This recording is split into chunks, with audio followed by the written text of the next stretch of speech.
Before we get into today's episode, I want to share something that's helped transform my daily routine. I've started using Bob, the refillable bottle-free body wash designed specifically for men. If you're still using bottled shower gel, you're literally washing money down the drain. Let's face it, you always use more than you need and half of it just slips through your hands before it touches your skin. Bob combines a reusable applicator with exfoliating bristles and the world's first refillable body wash bars formulated to match a man's skin pH of 5.5. All this means you get a deep clean with zero wastage. It's better for your skin, better for your wallet, and better for the planet. Plus, it's travel proof. Just pop on the lid and your Bob is ready to go wherever you are. For an exclusive 15% offer on your first order, head over to welcometobob.com and use the code meaningofmen15 at checkout. Welcome back to The Meaning of Men, the show dedicated to helping men find meaning, purpose, and resilience in their lives. I'm your host, Simeon Atkins, and today we're joined by world-renowned anthropologist and leading authority on fatherhood, Dr. Anna Machin. Drawing from her groundbreaking research and book, The Life of Dad, this episode challenges outdated narratives that paint dads as secondary or nice-to-have parents. We explore why fatherhood is just as instinctive and essential as motherhood, how dads undergo hormonal and neurological changes after birth, and the unique role they play in a child's emotional and cognitive development. Let's get into it. Anna, what have you spent the last 12 years or so of your career doing? The last 12 years of my career, I've been trying to answer the question, what is love? That's my be all encompassing job. But part of that has been focusing on the science and anthropology of human fatherhood. And in particular, the relationships fathers build with their children, which is obviously a very loving relationship. And also what happens to men when they become fathers for the first time. And that's really like the big passion project of mine for the last 12 years. I've been genuinely really looking forward to this conversation. I think for me, it feels like it's coming full circle. So back in 2020, we were expecting my first child, my daughter Eleanor. It was June. So it was like really early on in the pandemic. And I was decorating her nursery and I'd taken a trip to B&Q and it was like really early pandemic. So it was like bolting in, just like getting everything you could and then bolting out again. And I downloaded this book, Life of Dad. I'd read some really good reviews on it. And just thinking about it now, it just takes me back to this wonderful few days I had of just really immersing myself in such a fantastic book while I was decorating and painting. And I can even like smell the paint now as well. It's just, it's honestly just such a lovely memory. So being able to talk to you today is fantastic. One of the really big takeaways from the book for me, and we're going to really dive into this in the episode, but I really wanted to put this front and center because I think this is where I really started to perk up and pay attention to the book, is that I think we get conditioned with this idea that parenting is only instinctive for mothers and that dads somehow have to learn it and almost copy the mothers. And I think we've kind of been subconsciously told that, and then that's kind of putting dads almost in the cheap seat. And I think what your book really kind of highlighted to me, amongst other things, is that it's just as instinctive for dads as well as for mothers. And so that's, I think, one of the key points that we're going to be going through, certainly as we talk today. Before we really dive into it, though, can you just take us on the journey that's led you to where you are today? Yeah, sure. So, I mean, you spoke very personally there about your experience, and my personal experience is why I started researching dads, actually. So I had my first child 18 years ago, and it was a really difficult birth. It was really traumatic. I lost a lot of blood. My daughter was ill when she was born, so she was whisked off to NICU.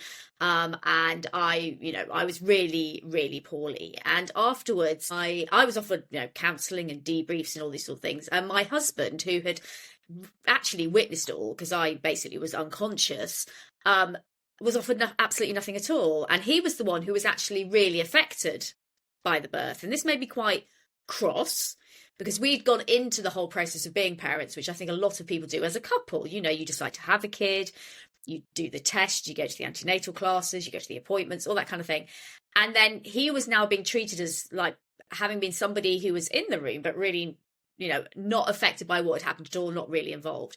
And so as an anthropologist who studies sort of relationships, but also the roles of people in societies, when I went back to work, I thought I'm just going to have a quick look as to what there is about fathers and about their experiences and what happens to them. What happens to a man when he becomes a dad? And there was absolutely nothing out there. There was lots of literature about absent fathers and the impact they have on their children, which was obviously quite a negative read. But there was nothing out there about the vast majority of men who, whether they cohabit with their children or not, invest in them and spend a lot of time with them and are there to do caretaking and emotional support and practical support and all those sorts of things. And that is a massive omission. That's a massive omission for my profession as anthropologist, but it also says a lot about our culture, that no one had ever really bothered to look at them and thought they were unimportant. So that's what I decided to do. I thought, well, as an evolutionary anthropologist, I kind of had an idea that nothing happens to them and they don't do anything of importance separate to mum just doesn't make sense, because they wouldn't exist. They wouldn't have evolved if they weren't there for a reason, because we're really, humans are really rare to have investing fathers. Not many mammals do. So that's really what led to it. And I think that's partly, in a way, why it's still very, like, the bit of my work in a way that I'm most passionate about, because it came from a very personal place. And I hear the story that my husband had still very frequently, actually, from men. Which upsets me hugely, because we're nearly 2 decades on from his experience and we're still having these stories about men being excluded. But that's really why I do it.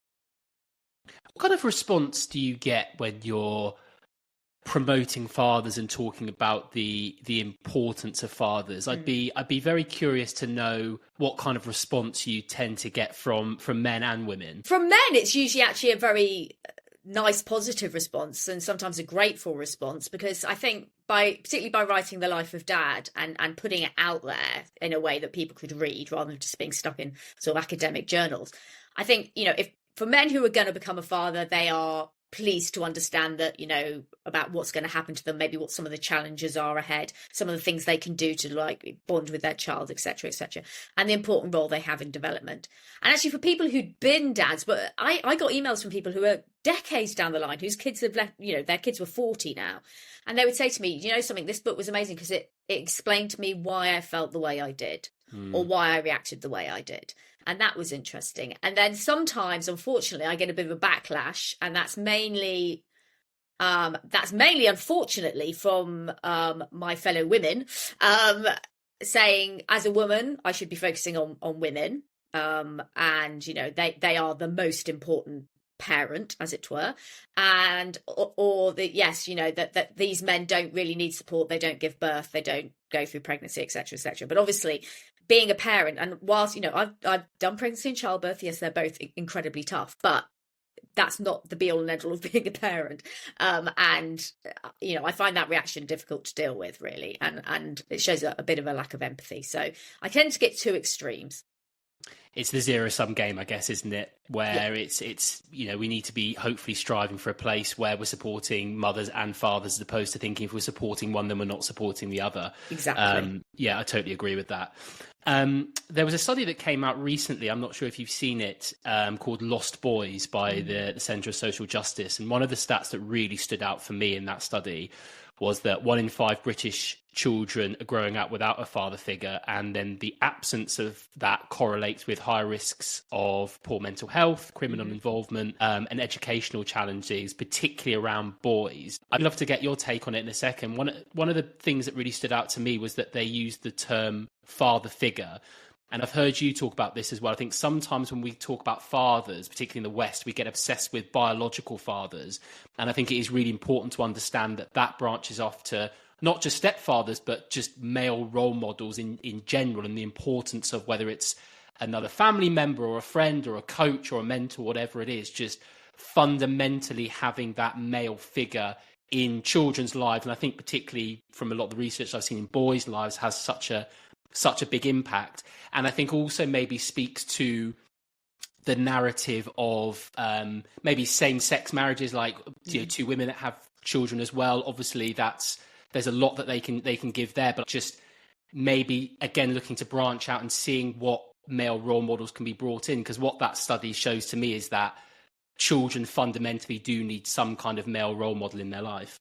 They do, and it stems from the fact that one of the things that I and my colleagues have found out about the role of fathers, and it's the same regardless of where you look in the world. So regardless of what culture or country you're in, and regardless of the type of father, whether it is the biological father or it's someone who we call a social father, so someone who's not involved in conception, but as you say, could be an uncle, a grandfather, family friend, teacher, whoever it might be.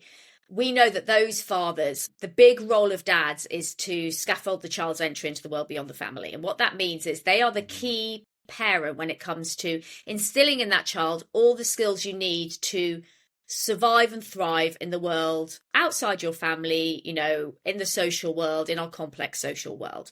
And so fathers are the ones who underpin things like appropriate social behavior. They are the ones who underpin things like social language, emotional regulation, being able to regulate your emotions in a good way. They're the ones that underpin mental health. So we know fathers are the parent when it comes to being preventative against poor mental health. And they are the ones that underpin a whole other range of social skills that you need. And for that reason, where we don't see them, you are much more likely to see things like antisocial behaviour, to see things like poor mental health, addiction, issues with criminal behaviour, for example, less good success at school, things like that, because they have this role. They are, in a way, the parent of challenge. They're the parent of resilience building. They're the ones who build resilience in their children so that children can deal with risk and they can deal with challenging, they can deal with failure.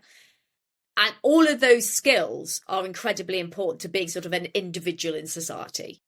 And if you don't get that input, then yes, there seems to be a very strong correlation with, unfortunately, these more negative outcomes, not only for boys, but also for girls. They're slightly different for girls, but they are definitely there. And so these father figures, whoever they may be, are incredibly important in children's lives. And yeah, that was a very sobering read, that report, because I think it showed the importance of not just focusing on biological fathers and saying, okay, this kid's biological father is absent, that's it, done. Actually, no, it's about finding them role models within the community or finding them role models within the wider family who can step in and take that role, because that will work just as well. That will work just as well.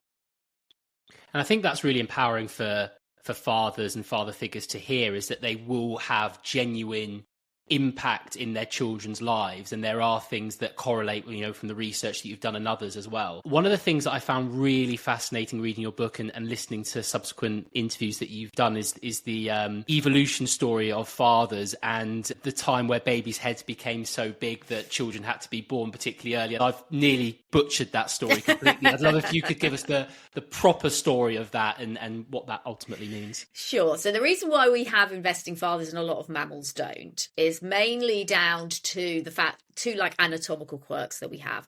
We walk on two legs, which most mammals don't do.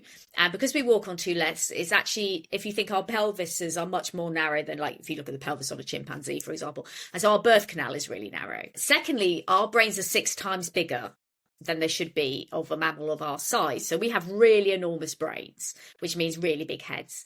And if a baby did what a chimp baby did, which is be born when its brain is fully grown, it wouldn't fit through the birth canal and baby would die and mum would die. So over time, evolution has selected for babies who are born earlier and earlier and earlier. So our children actually have this rapid period of brain growth after birth for about 2 years, which other apes don't have. And when this sort of first happened, about 800,000 years ago, initially female kin, so female sisters, aunts, etc., would have stepped in and helped mum, and they would all have helped each other with their babies, and that would have been fine, because obviously the baby's born very dependent because its brain's not fully grown. And you've had kids, you know how utterly useless newborn human babies are, and I've studied monkeys and apes, and I can tell you how amazing monkey and ape babies are. So we are a really useless baby, and so we need lots of input from people more than just mum. But then about 500,000 years ago, our brains increased in size again. And at that point, mums couldn't help each other out anymore. It was just these babies were so useless that they really needed somebody else to help out. And that was Dad. Dad stepped in because he was the next genetically related individual. And he's been doing it ever since. So human fatherhood's about 500,000 years old. Mm. And what's really interesting is the role that he took on then, which was taking the toddlers off mum's hands so she could focus on breastfeeding the baby and looking after the baby, and then taking the teenagers off hands, because interestingly, fatherhood evolved about 500,000 years ago, and so did teenagerhood. So It seems to be that dads from 500,000 years ago to today, that's kind of the two key times for a dad in a child's life. Really key times are like the preschool age, sort of 2, 3, and teenagers. And those are the two key input times for fathers in terms of development. Obviously, they're important all the way through, but those two are like absolute pinnacles of involvement. And dads it's still the same today. So dads seem to have this really important role at those two stages still.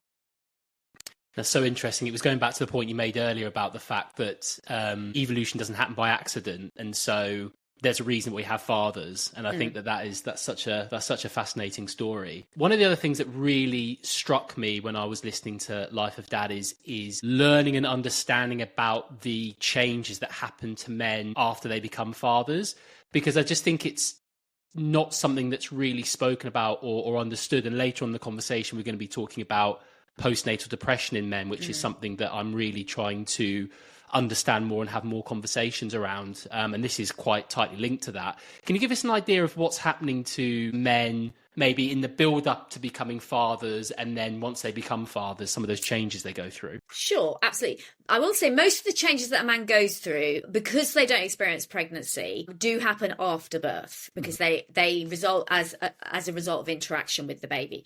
There's only really one that we can definitely say happens before birth, and that's the increase in oxytocin that starts happening. And that starts happening during pregnancy, and the oxytocin levels will continue to rise in a man until about 6 months after birth. And that's really important because, as I'm sure you know, oxytocin is a really key bonding hormone. And it's important, first of all, that he bonds tightly to his partner before birth, because babies are stressful. And so if we can shore up that relationship, that's a good idea. And then after birth, obviously, he needs that hit of oxytocin to help him with his baby. However, because men don't get the head start of pregnancy and childbirth, both of which are like the cause of tsunamis of bonding hormones, they have to do it by interaction. And so most of these changes I'm going to talk about will happen around between sort of 4 and 6 weeks after birth. So the first big one, hormonally, is the drop in testosterone. And drops in testosterone can be up to 1/3 of a man's levels. And that's really, really critical, because testosterone is really important when you're in the dating game, when you're looking for a partner, because it makes you more competitive with other males and it also makes you more attractive. So that's really good. But once you've settled down, first of all, we see a little drop when you settle down actually to a long-term partner. But secondly, when you have a dad, we see this really significant drop. And that's because we need you to shift your focus from maybe looking for another mate to actually focusing on your family and committing to your family. So that testosterone drop's really important. The other reason it's important is high levels of testosterone block the impacts of two of the key bonding hormones, which are dopamine and oxytocin. By dropping the testosterone, that kind of releases the impact of those powerful bonding hormones, which means that dad gets, again, another helping hand to bond to this new person in his life. We also generally know that men with lower testosterone tend to be more empathetic, and they tend to be more motivated to actually care for children. So the drop is really significant. I know it worries a lot of men. When I've posted about this, I get quite a lot of emails, particularly from men who do maybe a lot of strength training or that kind of thing, worried, for example, that it's going to affect their ability to build muscle. It's not. Testosterone is not really involved in building muscle. And so it's not going to affect any of that. What it's going to do is it's going to make it much easier for you to want to care for your baby and to bond to your baby to enable that really important attachment to build. So that's the really big one. We also see other changes in hormones. We see drops in things. We see increases in a hormone called vasopressin, which is associated with motivation to care and also protection, what we call protection of the nest. That's what happens in other mammals. So protecting the baby. Increases in a hormone called prolactin, which women generally have quite high levels of, but only male parents have high levels of, and it's a parenting hormone. And we also actually see drops in cortisol, which is quite surprising because being a new parent is really stressful. But actually, high levels of cortisol constant in your system are not very healthy, and they're certainly not very good if you want to bond with something. And so that the cortisol levels also drop. So that's the big sort of hormone cocktail that's going on, and it's kind of akin to the one that women go through. So, you know, it's definitely on a par with them in terms of preparing you to parent.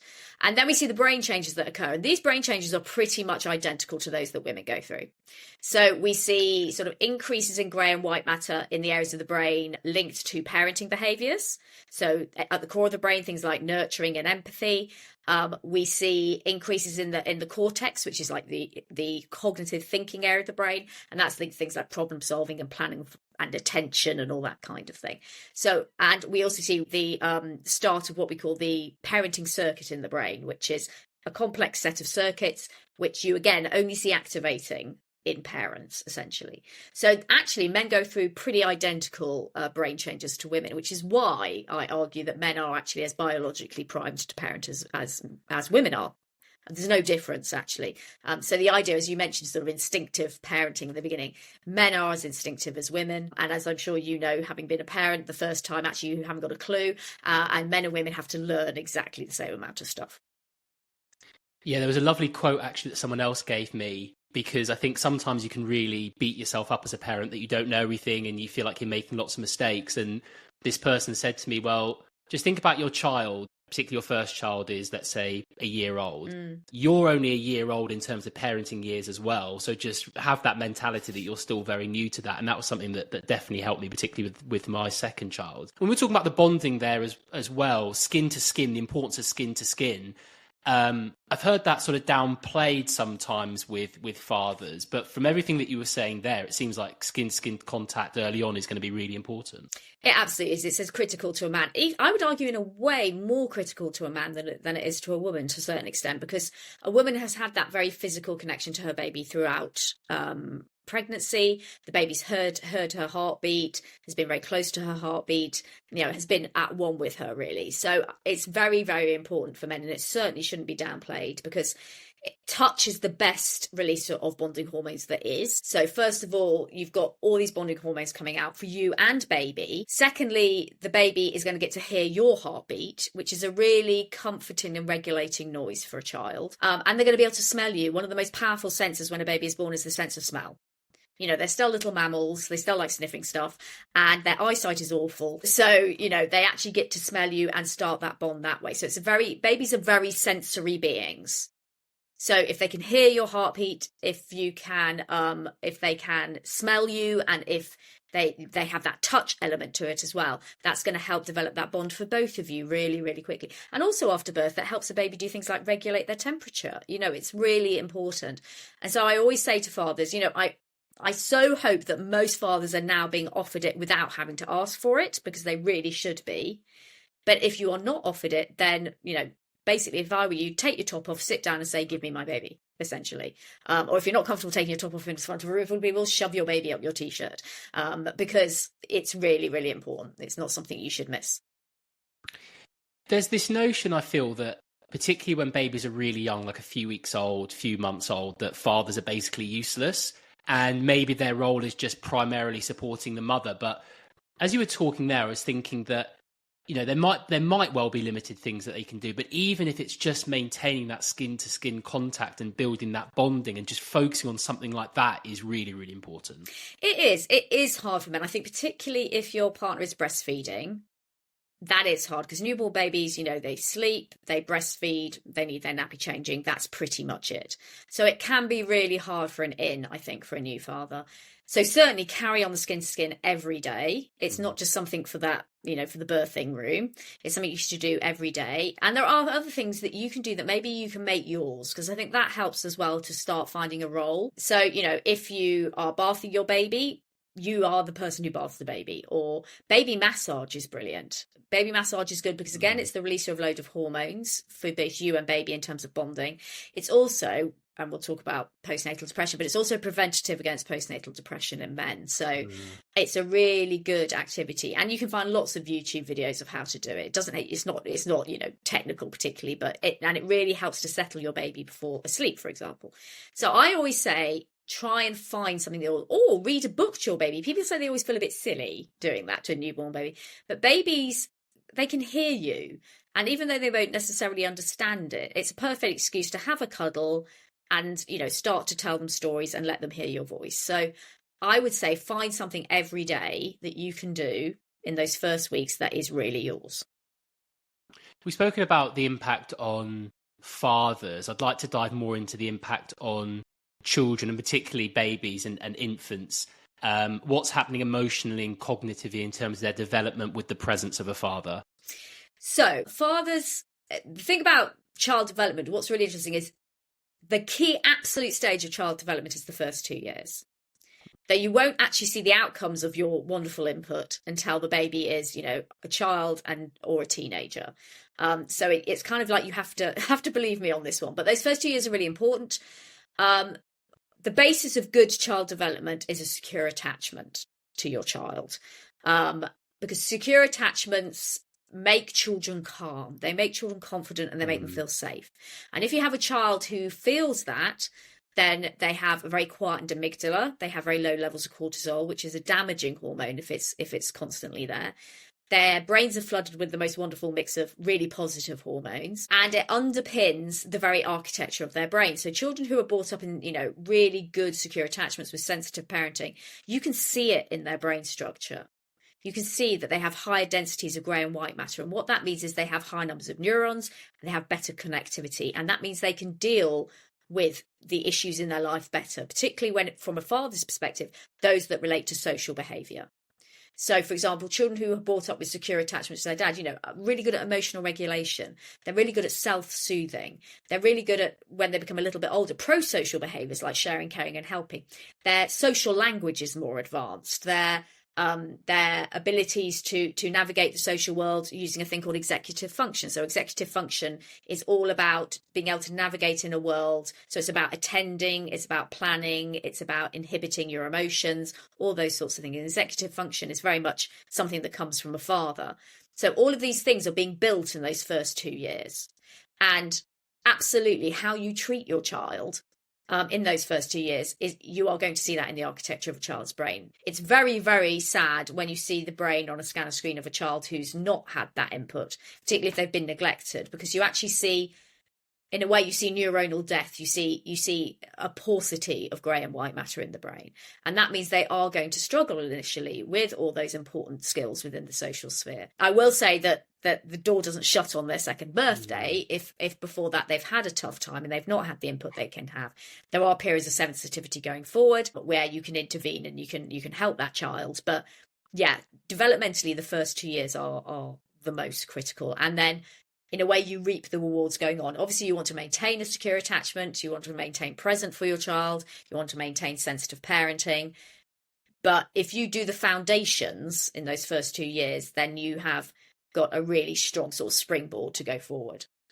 Yeah, I was going to ask whether some of that can be undone. So if a father figure comes in later in life, whether some of that can be undone. But I think from what you were saying there, it potentially can be, but it's much better to have those foundations built early on. It's much better, but I'm aware there may be people listening to this who didn't have a great childhood. And certainly when I give talks, I get people who come up to me afterwards and say that. No, the human brain is what we call plastic. It's open to change by experience. Its most plastic period is those first 2 years, but it's much more plastic than we ever thought possible. And so if you get the presence of a father figure later on in life, hopefully that will be enough to reverse things. Sometimes it isn't for children, and we have to do a little bit more focused intervention, behavioural intervention, psychological intervention, but you can certainly turn it around. It's not impossible. It's about identifying the issue, really. That's the first issue to do.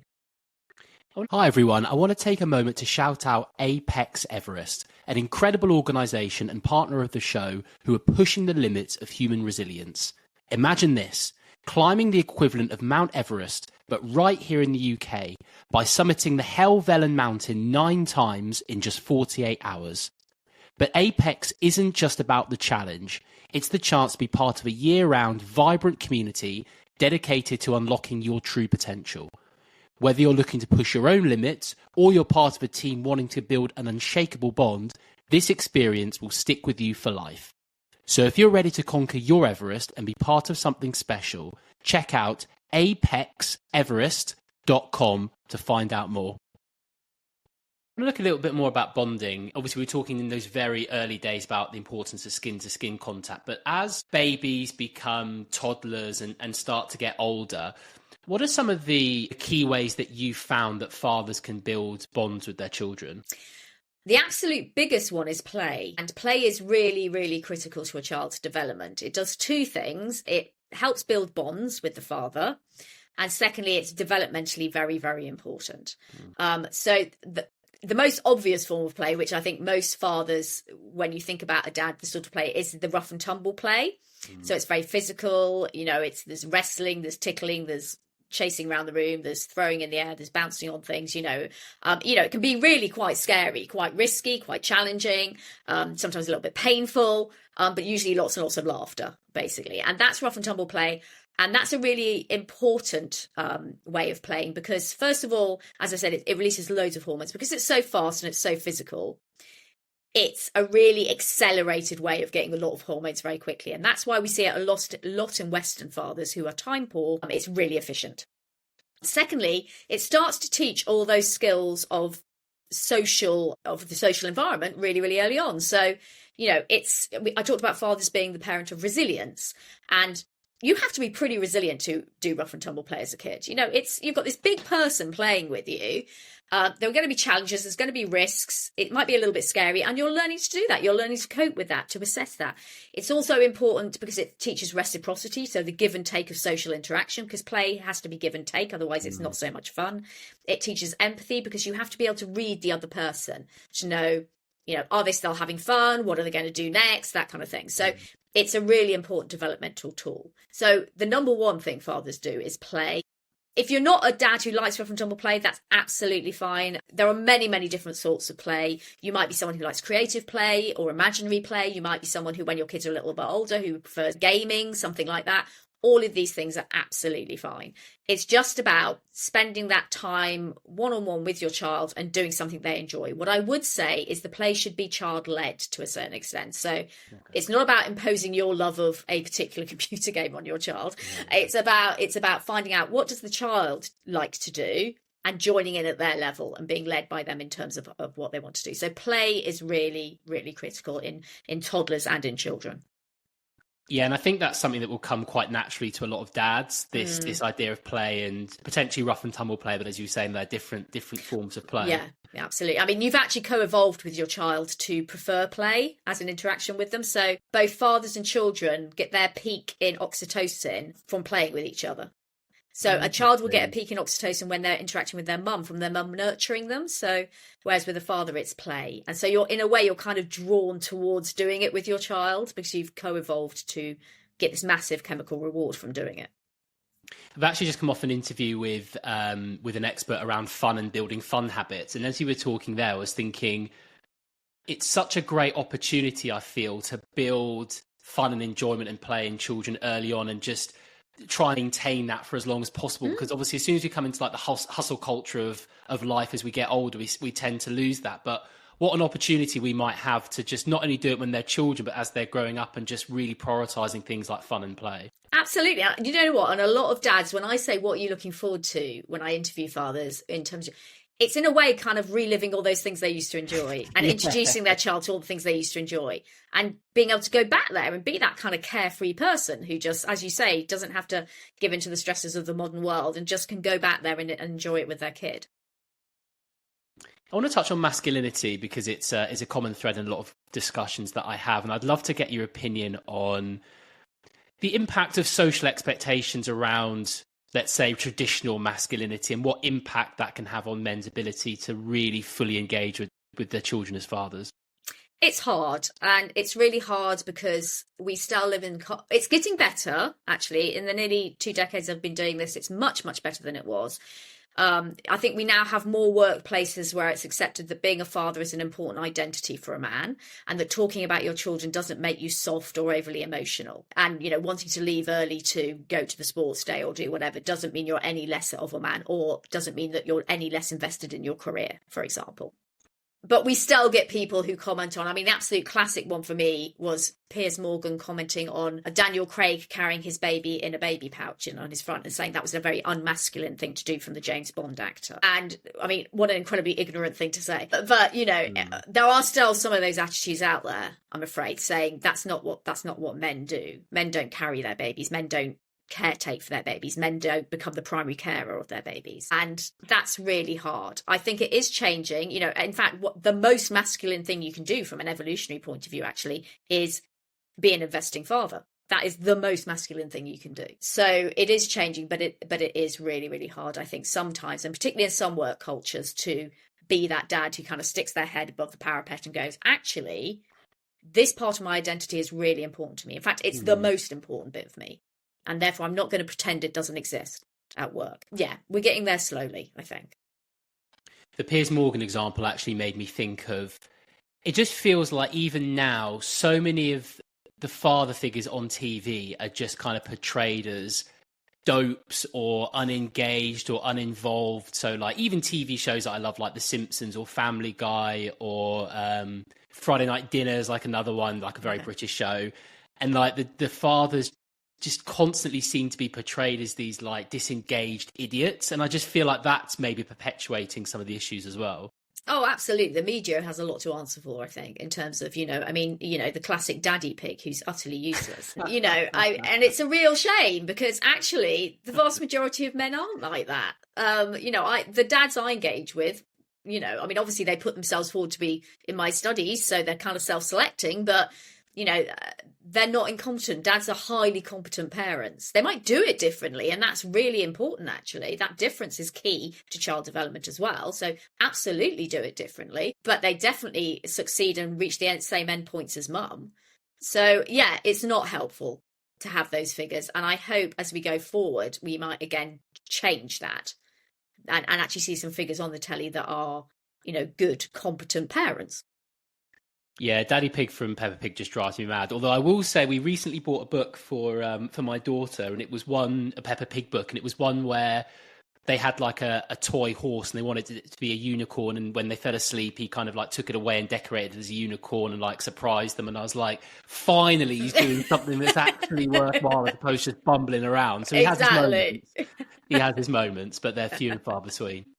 I want to shift gears now and focus on postnatal depression in fathers. Now, this is something that I've only been sort of recently made aware of, actually, and I came across the stat that 1 in 10 fathers will suffer from postnatal depression, and I've had conversations with fathers that have been through it. They've really hit me as a father, actually, because even though I don't feel like I went through it myself, some of the things that they were saying and talking about, I absolutely resonated with. And I think one of them is this feeling of being put in the cheap seats. And it's not anything that anyone directly said to me at all. But I think it's just this feeling again of like how we've been conditioned and things like this. And, if you feel like you're struggling as a father, it's very, very difficult to vocalize that because you almost feel guilty because, well, our partner's just gone through this near miracle thing, and obviously they've got their own challenges. What right do I have to be struggling? I'd love to get your take on postnatal depression in men and maybe some of the conversations that you've had around it. Yeah, so it's a very real phenomenon, and it's a phenomenon that we've known about now for probably well over 10 years, but it's something that we are still really struggling to get out there that is recognised as something that happens so frequently to men, and there are various reasons for that. So postnatal depression in men, it has different causes than in women. And it also has different symptoms than in women. So it's not the case of us just being able to wholesale say, right, this is what it looks like in women, let's just put that on top of men. So men tend to, the causes of postnatal depression in men are partly the testosterone drop. So testosterone is preventative against depression. So that drop can have an impact upon that. Treatment by healthcare workers, interestingly, is one of the factors that leads to postnatal depression. Traumatic birth experiences are one of them.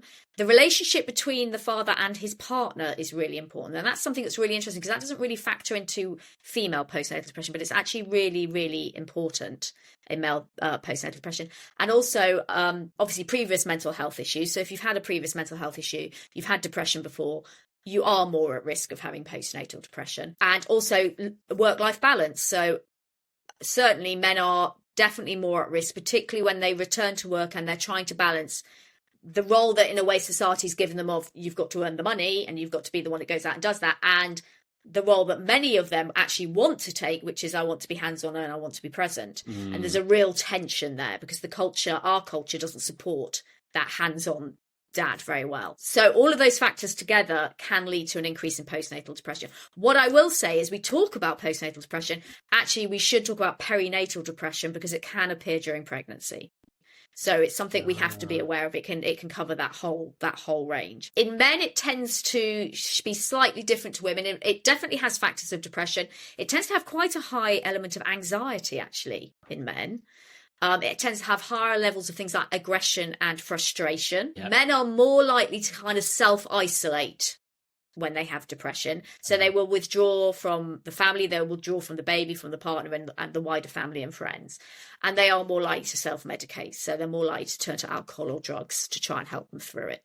So it is a real phenomenon. It's something that I try and prepare men for so that they can self-identify if they have an issue. And the reason for that partly is, unfortunately, there is no screening for men. So while women are always screened for postnatal, well, they start screening during pregnancy for any mental health issues, there is no screening for men, which is atrocious. It's something that we constantly fight to have introduced. It's, you know, it's not a difficult thing to do. Or, you know, it's something that the health visitors, you know, visit after the baby's born. If dad is there, it's really just about taking dad to one side and saying, how are you doing? Because actually those visits tend to be very mum and baby focused. Sometimes dads are even, you know, sort of made to stand in the corner sort of thing, you know, not even addressed. And actually what we need to be is saying, how are you doing? Let's just quickly go through this measure together and just see how you think you're doing. There are now some really good organisations out there that will support men with it. So there's things like Dad Matters, who are really, really good. There's Pandas who will support men with it. But it's something that, unfortunately, men don't get the support that women do with. And also, as I've said, sometimes, as you said, it can be really difficult to voice it. Because again, yeah, a lot of men still believe they should be the emotional rock. And particularly if their partner's, you know, had a difficult birth or whatever it might be, that they should just be the one that carries her all the way through. And certainly there is a supporting role that's important, but it's about acknowledging that you yourself have been through something really psychologically and biologically significant in your life. Changes have happened to you too. And that is why this makes you vulnerable to perinatal depression. So it is about, in a way, being able to voice that. And if you are struggling, yeah, do turn to something like Dad Matters or Pandas. If you can, go and talk to your GP if you feel that that's something you can do. Health visitors are there for you too as well. They're not just there. They're supposed to be for the family. They're not just supposed to be there for mum and baby. So again, if you think you're struggling, go and talk to somebody, because there are lots of ways that you can be supported in that. And there is much more knowledge about it now. Well, you were saying there, actually, a part of it reminded me of a conversation I had with a lady called Kate Mangino. She's the author of Equal Partners, and talking about the importance of the kind of the traditional masculine roles, particularly in the household, and I think around parenting as well, just like trying to share some of that as well, and just starting to embrace maybe some of those quote unquote less traditional masculine roles as well, like nurturing for children is just so important. What you were saying there actually around sort of flashes of anger being one of the signs, that was definitely something that came up in one of my conversations that I had with a father that had suffered from postnatal depression as well. He just had he said they're just these ridiculous flashes of anger that just didn't represent him at all, and didn't know where they came from and didn't understand them, but just tried to ignore them and push them down because, again, he was feeling that burden of responsibility to be looking after other people. It kind of reminds me a little bit of those signs that we see on aeroplanes, like if there's an emergency and the oxygen drops down, make sure that you take yours before looking after people. And I think that's kind of true with our own emotions and well-being as well. We need to make sure that we're in check and emotionally regulated and okay before we can really be offering the best support for everyone else too. Absolutely. I mean, you know, because you as a father, you know, as with the mother, you are the foundation of your child's life. And what we need you to be is healthy and present and happy. So actually, you know, by looking after yourself first, by making yourself emotionally content, you know, physically healthy, you're actually helping your child. Because we also know that fathers who have untreated postnatal depression do have a developmental impact on their child. They're less likely to have a secure attachment to their child. So, you know, it's actually really important that fathers look after themselves, because they are such an important role in the family that to lose that role to depression affects everybody, basically.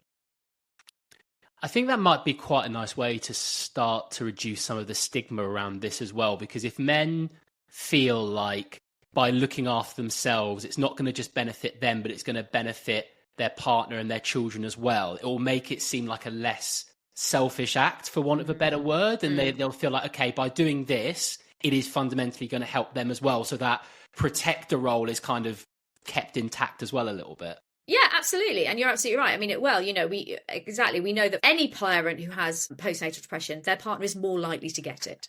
So, you know, it's really important that you find that treatment, and that you are, as I say, present for your family, because if you don't, you are much more likely to withdraw from them. And that's a pretty gaping hole to leave. I want to talk about co-parenting. I've got a few friends that are co-parents and, you know, see their children at the weekends and holidays and things like that. And I'd like to give maybe some advice for them, if there's anything sort of that they can do maybe that will help with the parenting responsibilities and building the bonds and everything like that, if you're not seeing your child on a day-to-day basis. What I will say is we know that all the changes that occur through interaction occur even if you don't cohabit with your child, even if you see your child once a week or once every 2 weeks.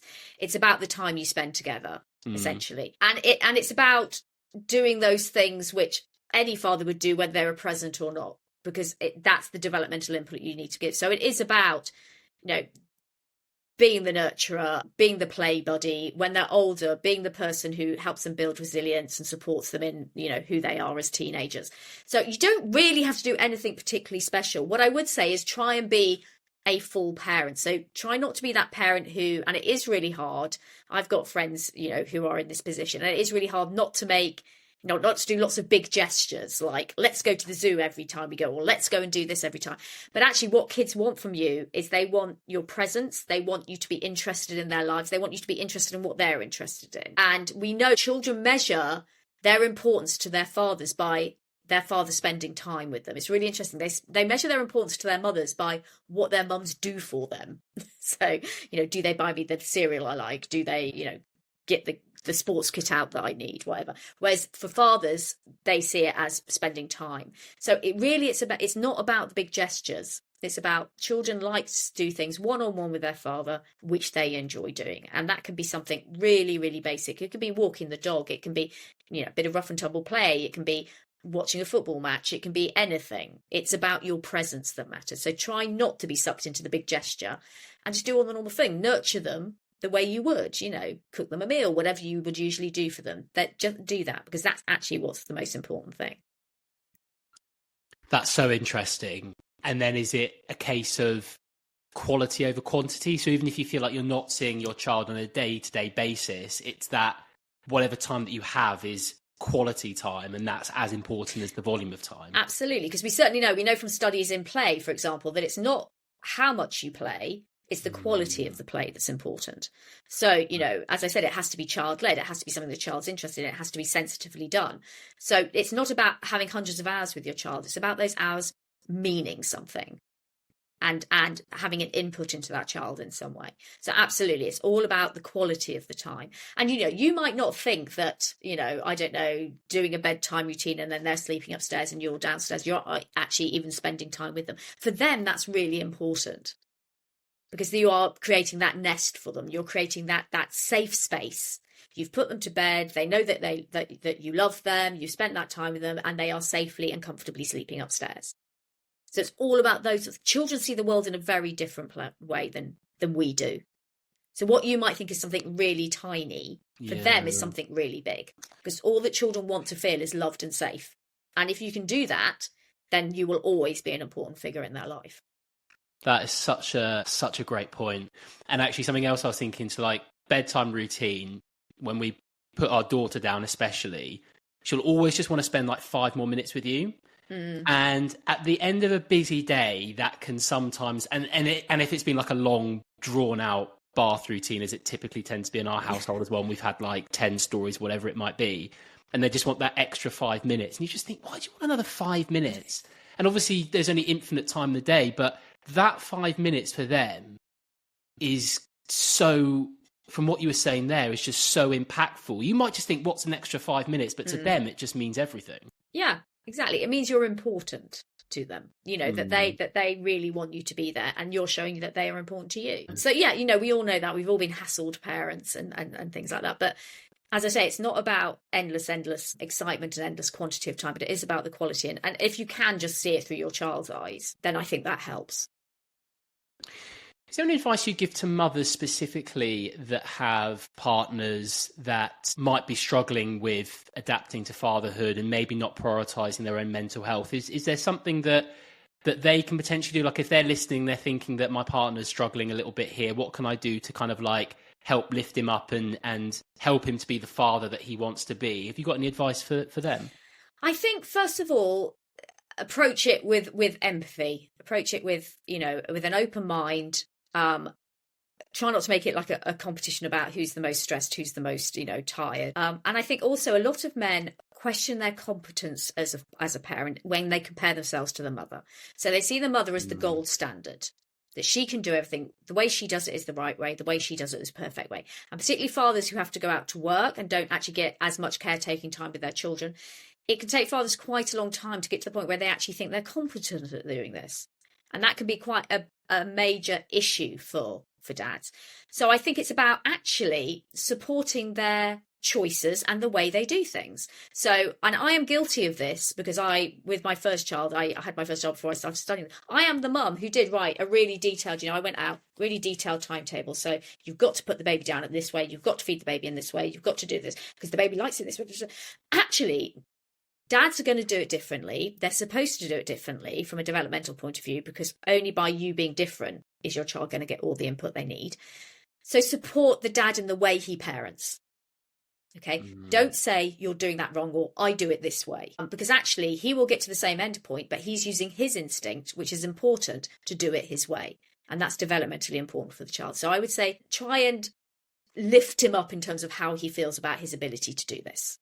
You're good at this. You have a good instinct. You are as good at this as I am, or actually you're even better at that bit than I am. And also, if he's struggling to bond, again, fathers tend to look at the bond, particularly in the early weeks, that the mum has with the baby as being like, well, they've got this and I don't have that really incredibly close bond, and I don't understand why I don't. And oh my God, is there something wrong with me? Does my baby not like me? And those are voices I've heard a lot of from fathers. It's about understanding that fathers take time to bond because they have to do it by interaction. They don't get the head start of pregnancy. So again, it's about reassuring dad, saying, let me help you find something you can do with the baby that's just yours, and not interfering. So really letting dad do it his way. So it's his bath time. Don't go and interfere with bath time. Don't go and interfere with the book reading, whatever it might be. And really, encourage him in bonding with the child and saying to him, every father struggles with this. It's absolutely fine. It will come. It really, really will come. So I think it's about empowering him to do it his way and, underlining the fact that he is good at it. And actually, as a mum, saying, I'm not instinctively good at this. I literally, half the time, have no idea what I'm doing. So it's about being open, being empathetic, and being really, really supportive and enabling him to become competent at this. And you will only do that if you let go. And there was one important thing relating to fatherhood that we haven't discussed today, but we really should have done. Oh, let me think. I think one thing we haven't really talked about much is the role for fathers with teenagers. So we have a bit of a teenage mental health crisis at the moment, and dads really are the number one parent when it comes to protecting against poor mental health. And it's because he has this role in building resilience, so dealing with challenge and risk and failure, and also because he's the social parent. He's the one that introduces the child into the world.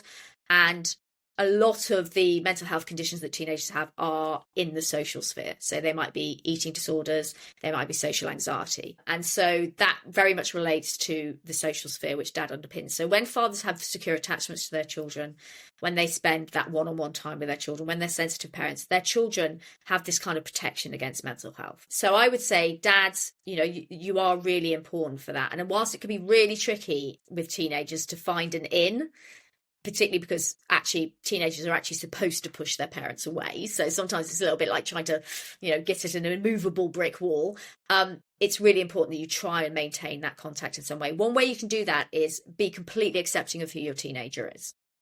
So if your teenager is interested in something in particular, if your teenager is exploring a particular identity, that can be really hard, but be accepting of your teenager, because you want to be the person that they come to. And they will only come to you if they feel that you accept them as they are, and you're not trying to change them into something that you have in your head. So I think teenagers and fathers are really, really critical. And the other thing I would say is fathers and daughters. So we know that sons need fathers as role models. We know that they have such an influence on positive masculinity, for example, that it's really important. But actually, the research is showing more and more that daughters need fathers just as much, if not more, than sons do. because fathers have such an influence on so many outcomes for daughters, things like educational success, career success, relationship success, age at sort of first sexual experience, so many mental health, so many different things. And so never underestimate also the absolute important role you have in your daughter's life, because you are the symbol of masculinity in their world, in their household. And it's amazing how powerful you saying to your daughter, you know, you have a right to have a voice, you have a right to be assertive, you have a right to be the person you want to be. That is so powerful in building your daughter's self-esteem and allowing her to be sort of powerful in the world. And so that's why dads are so important to daughters. Anna, thank you so much for your time today. I'm immensely grateful to be able to have this conversation with you, because you just have such a wealth of knowledge in this area, and it feels like a lot of that conversation you were talking directly to me. It felt just like a conversation the two of us, but I know that a lot of people listening will feel the same as well. And it's really taking back to that time, as I said, when my daughter was just about to be born, and listening to Life of Dad, which I would just really recommend everyone to listen to or read as well, and how much it spoke to me then and how much it's still speaking to me now, the 4 and 3-year-old. I think what this does so wonderfully well is really rubber stamps the importance of fathers, because I just really do think that there is still this mindset with men and women that fathers are just kind of like a luxury. And everything that you've said today just really emphasizes the importance of good father role models, whether that's biological or extended family, whatever that might be. And we've really started to look at some of the reasons for that as well. And I could have spoken to you for another hour on this conversation, but I'm really grateful for the time we've had. So thank you very much. Thanks so much.